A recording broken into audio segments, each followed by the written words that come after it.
여러분, 아놀드 토인비라고 하는 역사학자를 한 번쯤은 들어보셨지요? 그는 원래 외교관이었고요.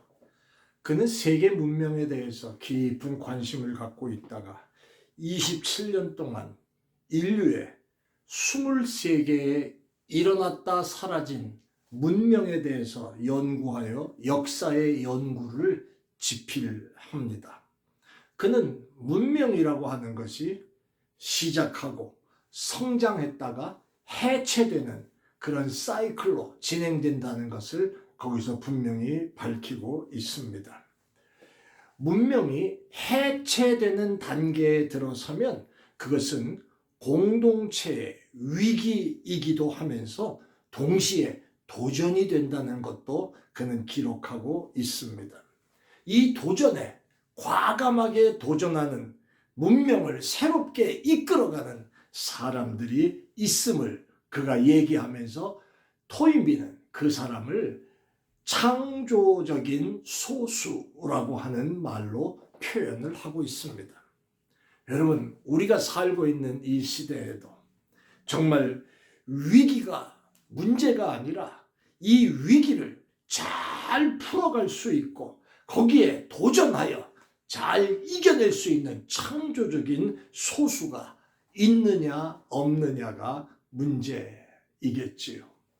작게는 가정부터 시작해서 크게는 세계에 이르기까지 그 속에 위기를 극복해 가면서 풀어내는 그리고 새로운 일들을 만들어가는 창조적인 소수가 요청되는 이런 시기에 살고 있습니다. 여러분, 대한민국 우리 조국을 위해서도 기도하시기 바랍니다. 이제 한 달여 앞으로 찾아온 대통령 선거, 이런저런 얘기와 비전이 보이지 않는 그러한 답답한 선거가 되기 십상이겠습니다만은, 그러나 후보자들의 면면이 우리가 보기에는 참 안타까워도 또 하나님께서 어떻게 일하실지 모르지만 그 지도자들, 대한민국을 잘 끌고 갈 수 있는 그러한 일꾼이 되게 해달라고 기도하는 여러분들이 되시기를 바랍니다. 사사기 6장, 7장과 8장의 말씀, 그것은 사사 기드온에 관한 이야기입니다. 저는 오늘 이 말씀을 여러분들에게 드리면서 우리에게 필요한 것이 무엇인가를 한번 생각해보는 시간을 가지려고 합니다. 기드온은 이스라엘의 병사, 그것도 훈련 제대로 되지 못한 병사 300명을 가지고 미디안 사람들 13만 명의 군대를 물리친 사건이 이 본문에 나오는 내용이고요. 그리고 그 일의 주도적인 일을 감당한 사람이 사사 기드온이라고 하는 사실입니다.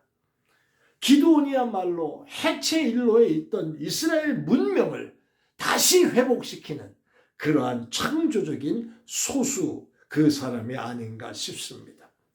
여러분, 오늘 기드온 이야기는 미디안 족속이 이스라엘을 괴롭힌 이유부터 설명하고 있습니다. 오늘 사사기 6장 1절 말씀을 주목해 보시면 이스라엘 자손이 또 여호와의 목전에 악을 행하였으므로 여호와께서 7년 동안 그들을 미디안의 손에 붙이셨다. 이런 말씀을 하고 있습니다. 그러니까 미디안 족속이 이스라엘을 괴롭히는 사건의 배후에는 재수, 무슨 불운, 이런 것들이 있는 것이 아니라 하나님이 개입하고 계셨다고 하는 사실입니다. 여호와께서 그들을 이스라엘 족속을 미디안의 손에 붙이셨다. 하나님이 하셨다. 그 말입니다. 하나님이 미디안 족속을 채찍 삼아서 이스라엘 백성을 때리셨다고 하는 그 말이지요. 여러분, 오늘 본문 1절 속에 이스라엘 자손이 또 여호와의 목전에 악을 행했다. 이 말씀을 조금 기억해야 합니다. 또라는 말이 뭡니까? 또라는 말은 계속해서 이어서 진행했다고 하는 그 말 아닙니까? 여러분, 한 번 일이 진행됐으면 그걸로 마무리가 져야 되는데, 깨닫고 돌이켜야 하는데, 한 번 진행한 다음에 또 계속해서 이스라엘 백성이 지금 진행하고 있다고 하는 그런 의미에서 이 또라고 하는 말은 상당히 좋지 않은 그런 단어가 되는 것을 보게 됩니다.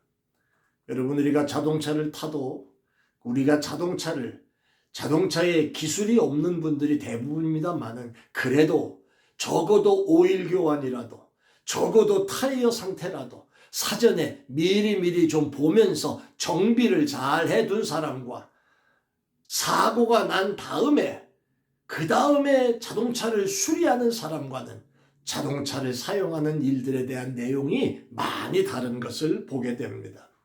신앙생활에도 사전에 정비해 가는 스타일이 있는가 하면 수리형 신앙이 있습니다. 정비형은 사전에 잘 준비해서 정말 은혜로운 삶을 이어가도록 노력하는 삶이라고 한다면, 수리형은 이 이스라엘 백성들이 꼭 사고가 나야 그 다음에 깨닫고 하나님 살려달라고 하는 것처럼 그렇게 살아가는 사람들을 이렇게 수리형이라고 하는 말로 표현을 합니다. 여러분, 이스라엘 백성들의 삶의 스타일이 어떻게 굴러갑니까? 불순종했기 때문에 하나님이 채찍에 맞습니다.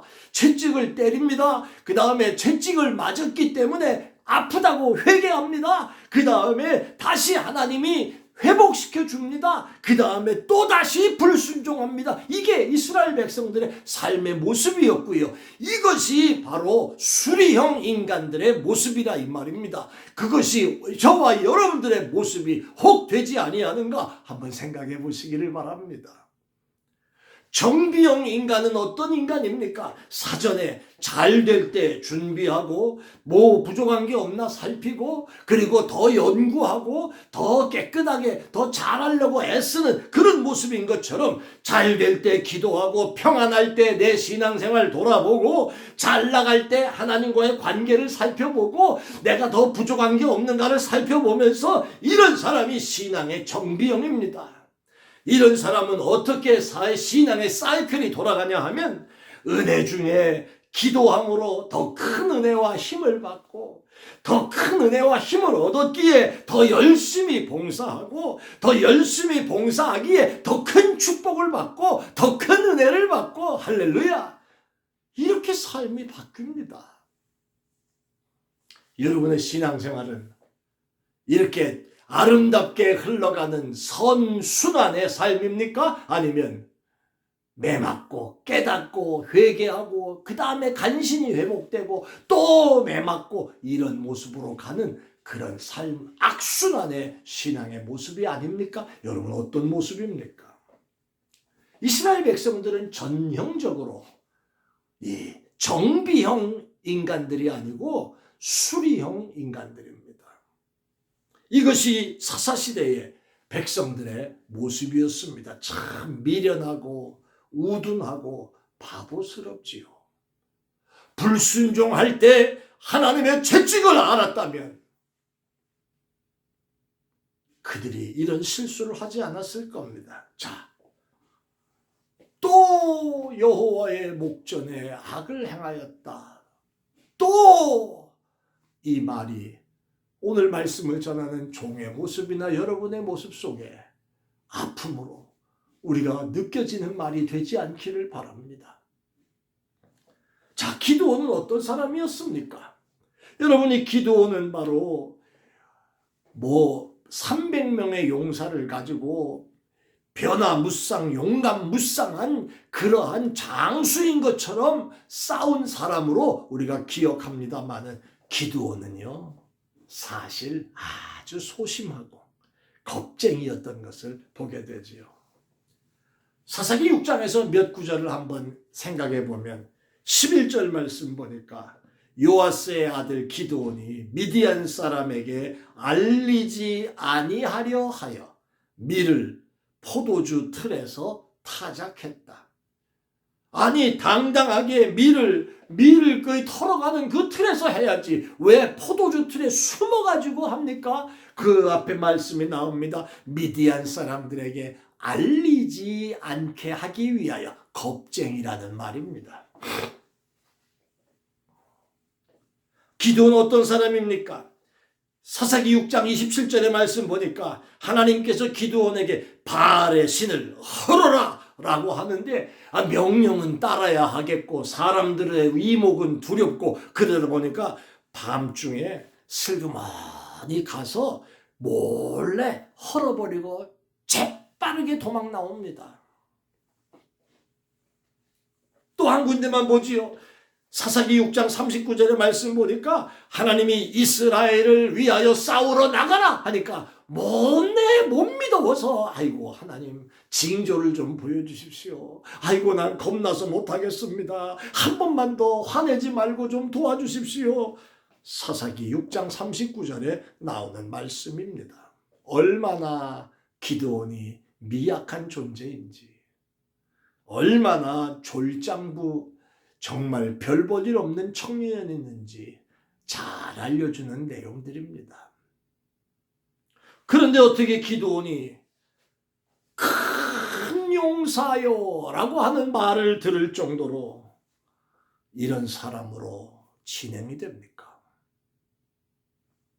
저는 이 말씀을 준비하면서 저의 나이도 아직 어린 나이입니다만은 60이 넘었고 우리 리즈월드에 살고 계신 여러분들은 거의 80대, 70대, 90대까지 다양한 연령층을 소유하고 계시는 그런 어른들이 살고 있는 동네입니다만은 육신의 늙어감과 연약함에 관계없이 하나님께서 큰 용사여 라고 하는 그런 하나님의 축복을 받고 하나님의 인정을 받는 종들이 되길 원해서 이 말씀을 여러분들에게 지금 준비하여 드리는 겁니다. 기드온이 큰 용사가 된 건 무슨 비법이 있는 거 아닙니다. 무슨 대단한 학식이 있고 무슨 큰 슈퍼 파워가 있고 이런 거 아닙니다. 기드온이 큰 용사라고 지금 불림을 받고 있다고 하는 것 한 가지는 간단한 내용입니다. 그것은 뭐냐 하면 하나님이 함께 하셨다라고 하는 그 단어 속에 기드온이 왜 큰 용사인가가 나타나 있는 말씀입니다. 사사기 6장 12절에 여호와의 사자가 기드온에게 나타나 이르시되 큰 용사여. 그 다음에 하는 말이 뭡니까? 여호와께서 너와 함께 계시도다. 16절에도 여호와께서 그에게 이르시되 내가 반드시 너와 함께 하리니. 강해지는 비결이 뭡니까?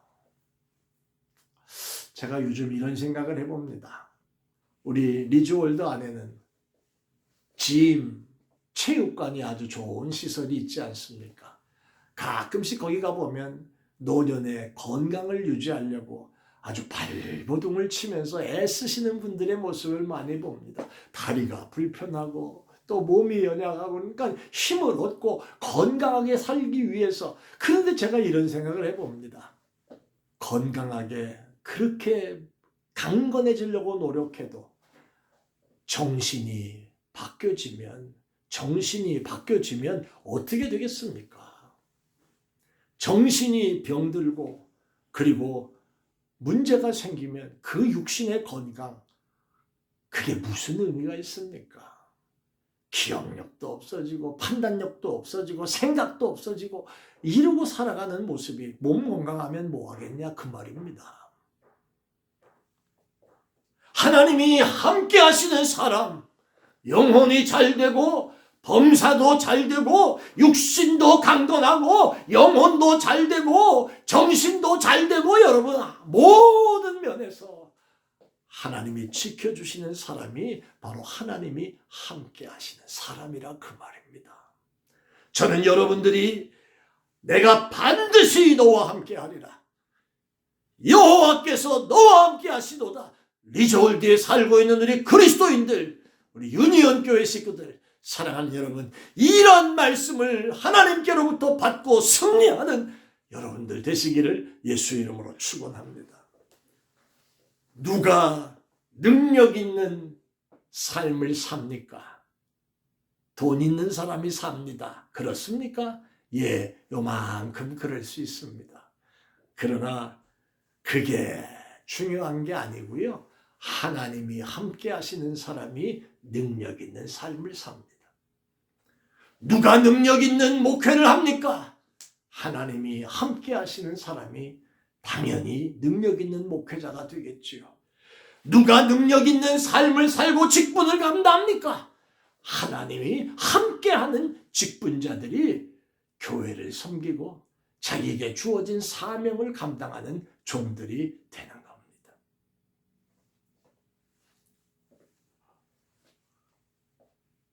나는 이미 늙었습니다. 아무것도 할 수 없습니다.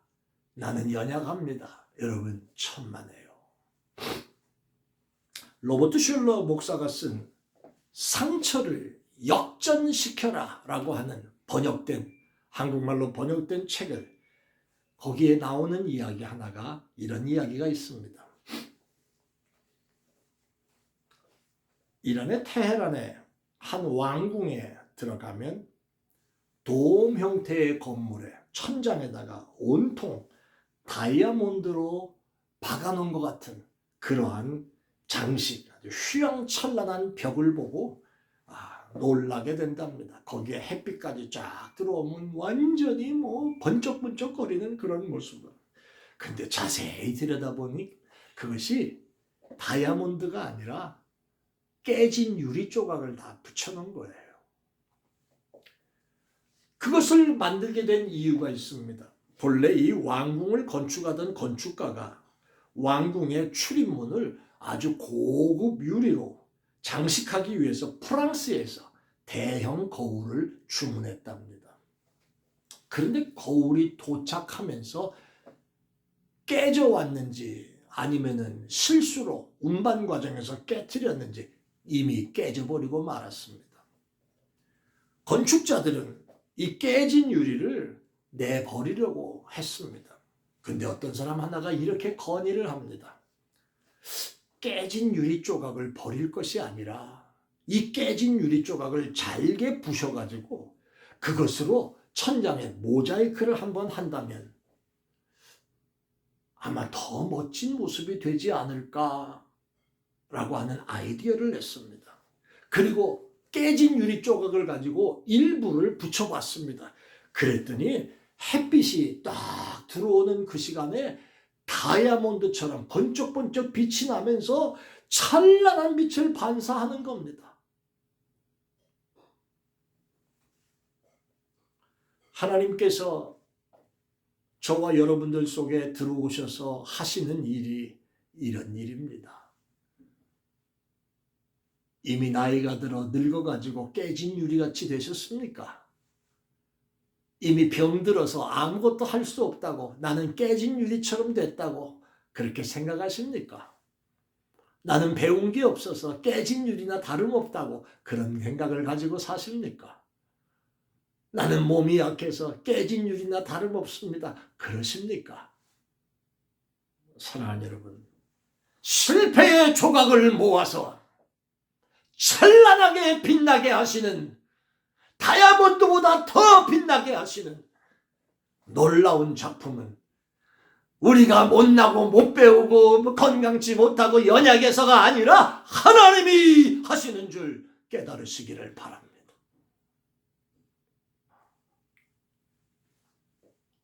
오늘 말씀을 끝내려고 합니다. 큰 용사로 살아가는 여러분들 되시기를 주의 이름으로 축원합니다. 큰 용사여, 여호와가 너와 함께 계시느니라. 부들부들 떨고 아무것도 할 수 없다고 그런 모습으로 살다가 진짜 그렇게 살다가 돌아가시지 말고 무늬만이 아닌, 이름만이 아닌 진정으로 하나님이 함께 하시는 하나님의 사람으로 살다가 천국 가는 저와 여러분 다 되시기를 예수의 이름으로 축원합니다. 아멘.